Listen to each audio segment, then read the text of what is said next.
সেখানে ডক্টর মাহফুজুর রহমান সেই খেলা ফাইনাল ম্যাচে উচ্চে পড়া দর্শকের ভিড় ছিল, ঠিক এরকম একটি টিনের চাল ছিল, একেবারে দর্শকের ভয়ে টিনের চাল একেবারে ভেঙে চলে গেল। দর্শক যেমন আঘাত পেল, ঠিক খেলা দেখার আনন্দ তাদের একেবারে নিরানন্দ হয়ে গেল। ATN Bangla chairman doctor Mahfuzur Rahman সেই সময় এসেছিলেন। তিনি, আমি ওখানে তথ্য পেয়েছি যে ডক্টর মাহফুজুর রহমান নাকি দ্বিতীয়বার তিনি এসেছেন এই ধুনটের কালের পাড়ায়, নিজের জন্মভূমিতে। সেই 2010 সালে আমি ওখানে ধারাবি মোড়ে দিয়েছিলাম ধুনটের কালের পাড়ায়। ঠিক এই টিনের চালের মতো তোমরা সেদিনের স্মৃতি রেখো না তোমরা।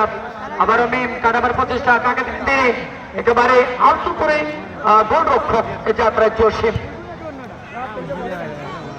সুপ্রিয় দর্শক বলছি তোমাদেরকে, নতুন নতুন তারপরে কেউ আসো, চলে আসো বাবা, কেউ এই যে সোনামণি চলে আসো বাবা, চলে আসো বাবা।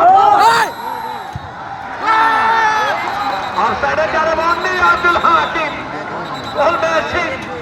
এবং হলুদ কার্ডের সতর্ক বাণী।